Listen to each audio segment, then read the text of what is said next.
You're muted. Yeah, thank you very much for the introduction and the invitation here to present about the ontology that we are building for the identification of medicinal products. This is also a Pistoia project, and we are in this project now since about 3-4 months. We worked on the topic before already a little bit, and also very nice to see Larry, you here, as you help us a lot already in the in the understanding of the chemical space, etc., and the challenges that that we can solve this in ontology. I would try to give a quick intro. Yeah, we don't have that much time, but I'll try to give you an overview and show you a little bit of the ontology then and how it is used. Yeah. So maybe first a question: who is not familiar to IDMP at all? Or is everybody here familiar? Everybody has heard that, or? I think a brief introduction would be good. Some people may have heard of it, some people may not. Okay. This is co-developed by FDA, so we are very familiar at FDA with IDMP. But maybe for NIH colleague missed. Okay, understand. Yeah. So it's actually an ISO standard that is around for quite some time, and it's for the identification of medicinal products, and this goes in several modules. So it's on the one hand the medicinal product or dose forms, or the substance goes to the molecules here, the units of measure, but also then the pharmaceutical product information. So it's a lot of different things, but it basically is going from the package and then deeper and deeper into the medication, basically up to the molecular level. And this has been around for some time, but the problem is that so far it was just published as a PDF standard. And when we look at different companies, also regulatory agencies implementing that IDMP standard, they all interpret the standard a little bit differently. And this a little bit differences is leading to inconsistencies of interpretation. And this prevents basically really automated processing and quality topics, etc. And what is really missing, what we saw, is a semantic alignment between the different implementations, and also a governance part about this semantic model. And that's the trigger basically where we started, and we found some pharma companies who also saw that this is actually a big thing that they are working on individually, but it's a lot better to do this together. So together with Bayer, Merck, Roche, GSK, Boehringer, Novartis, and J&J, we are now in this MVP phase of the ontology project. And the main purpose in this phase is to demonstrate the value of an ontology for the interoperability, and also then in the end, patient safety as one main use case. So Gerhard Nölken from Pistoia is leading the project. We have quite a big project setup, as you can imagine, with all these different companies, and there's even more participating pharma companies. These here are the sponsoring ones, and we organize the project in these work streams. Ontology, governance, and hosting is done by the EDM Council, ontology development by OSTUS, the use case implementation by Accurates and Semantics, and then we also work on describing the value, business cases, etc.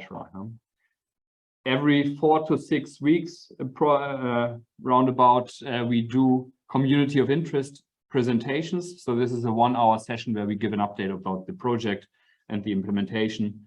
And we also regularly align with, for example, Larry and the GSRS team, or the European counterpart, the EMA and the Eurosaf. And Sheila Els, who's from Bayer, is actually also within the ISO standardization working group that develops the logical model for the ISO standards. So basically, we take the ISO PDF standard. It's currently an ongoing work at ISO for the logical model, and what we do is basically we take one further step and say we augment the existing standards with an ontology in addition to what has been defined already. And what we see this ontology as the main role is really act as the connecting bridge, first of all, within a pharma company between the different departments. But the second outreach, of course, is to say that this connects also a pharma company with suppliers, with health agencies, with regulators, etc. And all of these different groups have a specific perspective on the data. And this is also needed because they have certain business processes, but the simplified representations in the departments need to be aligned accurately so that it's semantically well interpreted. And that's why we need to have this ontology that acts as the connecting bridge between those different perspectives. In the pre-project, we selected a use case, and this is in the clinical domain about parent substances. We have defined a certain set of competency questions that we want to answer with the ontology. So, for example, getting all substances with common active moieties, or looking up certain codes for substances, or then the relationship between product and substance, or clinical trial and registered products, and also manufacturing world with the regulatory world. So investigation of medicinal products, and then what are the related manufactured items. And this is a classical example where you have really two different perspectives. Manufacturing has a completely different mindset than the regulatory part. And so maybe jumping a little bit over these things here, basically, we take the ISO standard, so the PDFs, we take the use cases and the competency questions, and this defines for us in the MVP phase the scope and focus on the ontology development. And then we take real data, right now mostly from GSRS, from the FDA, but also real data from pharma companies like Bayer or Merck, and test the competency questions on that data with the ontology and demonstrate that we can answer these questions basically across data sets. The same query that we can run on the GSRS data works on the Merck data, works on the Bayer data. And this is in the end then our test case set, that what we do with the ontology is actually solving certain questions. We build this in a very modularized way. We use the commons ontologies that Elisa developed also from other contexts. So these are industry agnostic standards that we reuse. And then on top, we build the pharmaceutical IDMP specific modules that you've seen in the ISO standards. And our main focus is around substance. From the other standards, we develop only as much right now in this MVP phase that is needed for the competency questions. And just as an example here, how detailed these representations are. In this case here, this is the representation for a EV code. So this is from the EMA, a code that identifies a certain substance. And so we represent here a registry with the registration authority, etc., the text value, then the different types of codes and identifiers that are out there. Active moiety is a concept that is has led in the past to very much confusion.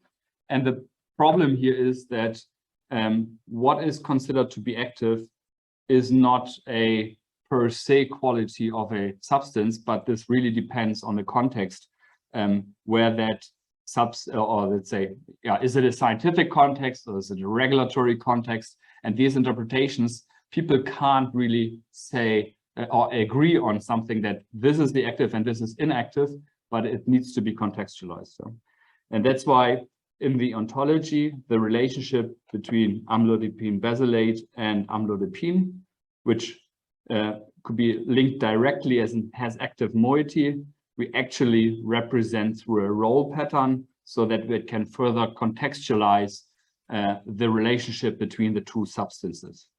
So in this case, this is a regulatory context, as we have this information, for example, from the FDA GSRS system. And this pattern really allows us to extend for further use cases. So we can subclass all the different roles and further address other use cases. And similar for the context, we can further differentiate different contexts like the regulatory one or the scientific context. And maybe then we have a pharmacological context.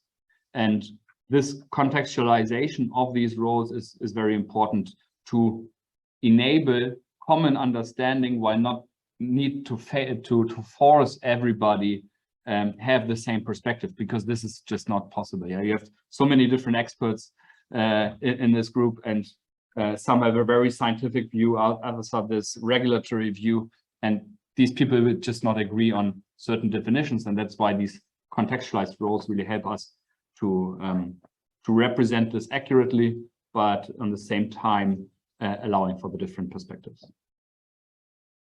And there's an example for this where this is really needed. Active moiety for ARIPIPRAZOLE LAUROXIL has two different kinds of active moieties. One is for patent exclusivity.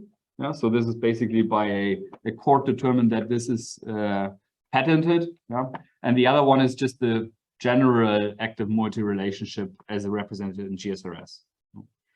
And with our pattern, we then can say, okay, we have a general FDA context, but we could also have then for the other one, the patent exclusivity, which actually is not just some regulatory context, but also has a certain jurisdiction context or scope, yeah, or market, could link that to that.